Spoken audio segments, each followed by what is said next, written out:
আসসালামু আলাইকুম। ভিডিও শুরুতে সকলকে জানাই আমার ছোট্ট পরিবার থেকে আন্তরিক শুভেচ্ছা ও অভিনন্দন। ভিউয়ার্স, আপনাদের সকলের সহযোগিতায় ফাইনালি আমি 13,000 ফলোয়ার পার করতে সক্ষম হয়েছি। চাইছি আপনাদের সহযোগিতার হাতটা এভাবে বাড়িয়ে দিয়ে আমাকে সামনের দিকে এগিয়ে যেতে সাহায্য করবেন। ভিউয়ার্স, ঘুম থেকে উঠে আজকে সকাল সকাল আমি চলে গিয়েছিলাম আমাদের জমিতে। আমি লোকমুখে কয়েকদিন থেকে শুনছিলাম যে আমাদের জমিতে শিয়ালে প্রচণ্ড ক্ষতি করেছে।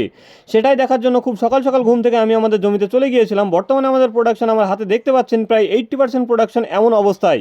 এখন আমরা এই জমিতে সেচ দেবো কি দেবো না সেটাই আমি আপনাদের কাছে জানতে চাইবো। পাশাপাশি আরও একটি বিষয় আমি আপনাদের কাছে জানতে চাইবো যে কোথায় কেমন পেঁয়াজের দাম রয়েছে অবশ্যই একটু জানাবেন। ভিউয়ার্স, এখন আমি শিয়ালে উপড়িয়ে যাওয়া পেঁয়াজগুলি নিয়ে কুড়িয়ে কুড়িয়ে নেব এবং এগুলি নিয়ে বাড়ি চলে যাব, কেননা এগুলি যেহেতু উপড়িয়ে গিয়েছে এগুলির আর তেমন কোনো কাজ নেই, কারণ এগুলো আর হবে না। দেখতে পাচ্ছেন যে শিয়ালে প্রচণ্ড ক্ষতি করেছে, হয়তো আমি মুখে বলে আপনাদেরকে বোঝাতে পারবো না, কিন্তু শিয়ালে আমাদের প্রচণ্ড ক্ষতি করেছে। যাই হোক ভিউয়ার্স, এই ক্ষতি হয়তো আল্লাহ ভরিয়ে দেবেন, যা করে আল্লাহ। যাই হোক, আল্লাহ ভরসা, যাই করেন আল্লাহ করেন। দেখতে দেখতে আমরা আমাদের জমিতে সমস্ত ঘুরিয়ে ঘুরিয়ে দেখলাম এবং দেখার পরে খুব দ্রুতই আমাদেরকে বাড়ির দিকে রওনা দিয়ে দিতে হবে। ভিউয়ার্স, আমাদের এই জমিটি 66% বা 2 বিঘা মূলত আমি লাগানোর সময় আপনাদেরকে ভিডিওর মাধ্যমে সমস্ত বিষয়টি দেখিয়েছিলাম। বর্তমানে এই প্রোডাকশনের বয়স 80 থেকে 85 দিন মতো। এখন আর কিছুদিন গেলে হয়তো এই পেঁয়াজগুলি ওঠানোর মতো উপযুক্ত হয়ে যাবে। বর্তমানে কোথায় কেমন দাম রয়েছে অবশ্যই জানিয়ে যাবেন।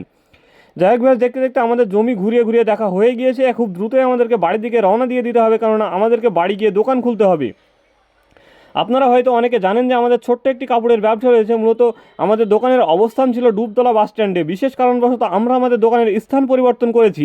এখন আমাদের দোকানের অবস্থান রয়েছে সোনাটিকুড়ি বাজারে কামাতপুর সমবায় সমিতির যে শাখা রয়েছে ঠিক তার পাশের বিল্ডিংয়ে। আপনারা চাইলে এখন থেকে আমাদের কাছে প্রোডাক্ট কিনতে পারেন, এখন থেকে আমাদেরকে এখানেই পাবেন। আমার যারা কাস্টমার রয়েছেন তাদের উদ্দেশ্যে আমার এই ভিডিওটি করা। যাই হোক ভিউয়ার্স, ভিডিওতে আর আমি তেমন কিছু বলবো না, ভিডিওটি আমি এখানেই শেষ করব। দেখা হবে পরবর্তী নতুন কোনো ভিডিওতে। ততক্ষণের জন্য সকলে সুস্থ থাকবেন, ভালো থাকবেন, খোদা হাফেজ। আর আমাদের জন্য দোয়া করবেন, আল্লাহ যেন আমাদেরকে বেশি বেশি হালাল রোজগার তৌফিক দান।